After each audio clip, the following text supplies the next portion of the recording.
All right, we have some news to talk about. We all have something to contribute here. I caught one thing, but apparently there's other things that I didn't catch. The one that I caught is the announcement of a Human Target one shot that's coming in between, and in the gap before the next half comes. I think it's coming just like a month before the next issue. It's coming out on August 23rd, and it's Tom King writing still. It's going to have a few different artists. It's going to be a little kind of anthology that ties into the main story. And it's an intriguing little idea. It's called Tales of the Human Target. So it's going to have a small wood cover, so it kind of fits in with the rest of it. But obviously they get away with him not being the main artist on it. Super pulpy. The cover, like, it definitely feels that's where it's drawing from. Definitely feels like a spy thriller novel cover from. And you know how we always joke that like King, over the last like 3 or 4 years, like seems to have like his pick of all the best artists. Here's the 3 artists that are working on this book. So presumably it'll be 3 stories in this one shot: Mikel Janin, Raphael Albuquerque, and Kevin Maguire. I'm telling you, he has blackmail from his time at CIA. He does. Yeah. He's got intel on someone. But you know what though? Like that's the go-to joke. But to be real for a minute, like seeing him and Garrett's their relationship online, I feel like Tom King's just like the nicest dude, and he must be like a joy to work with. Oh, you know, sure. Like we'd always heard like Snyder and Capullo would butt heads a lot early on, and now they're like brothers and whatever. But I don't feel like Tom King's the type of person that butt heads with his artists. I feel like he's maybe from a CIA trading. He's just like, working on comics is the easiest thing in the world. Easy in comparison. Yeah. But yeah, no, this book right here, I'm very excited because I just wish, Patreon people should make Connor catch up on it while it's off. Please don't. Because it is that good. Oh, it's fantastic. I mean, this is a pleasant surprise. Like, it's the sort of thing where it doesn't feel like it was necessarily planned. It feels like Tom King's just thought of some short stories to tie into the book, and why not throw a one shot together? So. I know it said they're all set before the book, basically. They're just random, Human Target stories from the career of Christopher Chance. But in the continuity of this version, so that's neat. Whose cover is this? The Jimenez cover was the first thing I saw of this. I was like, oh, that's a nice cover of Ice and Christopher Chance. And then I saw the news that it was a variant for this book. There's a nice Marquez cover as well. Yeah. All right. Connor, you had another new book announcement. I do. Do you like Bermejo's work on Batman? It depends. Sometimes. Yeah.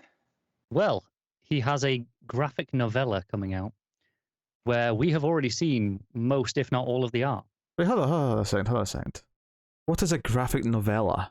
It's essentially it's like a graphic novel, but obviously shorter. So it's like this is like 60-odd pages. Oh, okay. But it'll be released straight as like a hardcover thing rather than a single issue. So it's a hardcover one shot, is what you're telling me. Essentially, but graphic novella is the official term.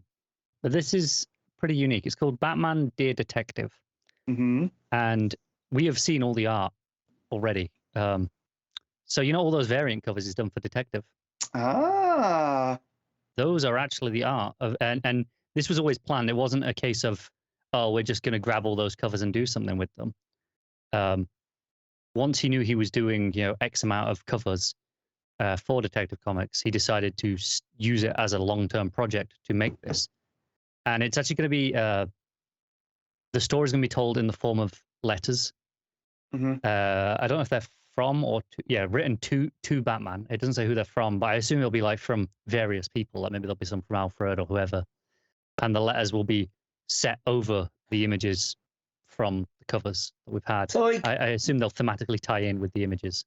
Yeah, this feels like it was just a gallery book, and he's like, hey, let me do something different.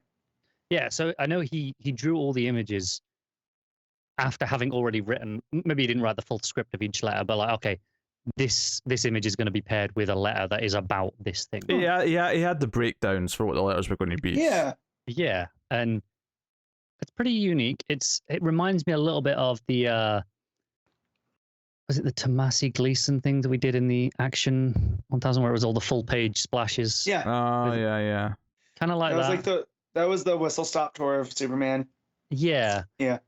Kind of like, but like a full, 50, 60 Whole page book. thing Yeah. with that. So at first I was kind of annoyed with the whole graphic novella, but now I understand why that term exists. Yeah, for it's very something different. like Like I say, this. it's more prose with the letters Yeah. and then with these big images behind it. Mhm. But I'm very intrigued and to kind of see all those covers, which we've all seen, a lot of, when we check the cover every week, Mhm. and they've been, picked by all of us at some point, I'm sure. And to see those recontextualized into an actual story might be really interesting. Yeah. I don't know if it says when this is coming out. I'll see if it says in it's September 6th. So it might be in the August solicits. Wait, is August this next? Or is it September this next? It is August that's next, Yeah, but it okay. might be because it's coming out in bookstores as well. Yeah. Like, so it's like straight to trade essentially. So it'll be in the advanced solicit stuff with the trades at the bottom. That makes sense. Okay. All right, Matt is going to tell us who the final two participants in the incorrectly titled round robin. Yeah. So not very excited about this. It comes down to two, kind of. It almost felt like these are, at least one of them was one they were going. So the final four ended up being Green Lantern, The Light at the End of Forever, Superboy, The Man of Tomorrow, Constantine and the Demon, Vacation from Hell, and Suicide Squad Dark. So out of those, the winner will be determined on the 15th, and the options are Superboy, Man of Tomorrow, and Suicide Squad Dark. Arguably the least interesting of both of the semi-finalists. Honestly, it feels like with each round they just kept taking away the interesting ones. It got less and less interesting the more the rounds went on. Like, I know you guys were really into the other Green Lantern book that kind of got lost pretty early. Yeah. But this was the Cy Spurrier one that I was quite interested in. Mm-hmm. And then Constantine the Demon just sounded potentially fun. I'm not thrilled about either of these. Yeah, and like I've seen people saying like, "Oh, Connor needs this," and I was like, "Yeah." I think I've just read these plot synopses for the first time because I don't remember. You weren't there when we covered them all. Suicide Squad Dark, a team of occult misfits and monsters assembled by Amanda Waller, led by Vampire Batman. Mm-hmm. What? It's a multiversal. Yeah, as if I'm not sick enough of multiverse nonsense right now.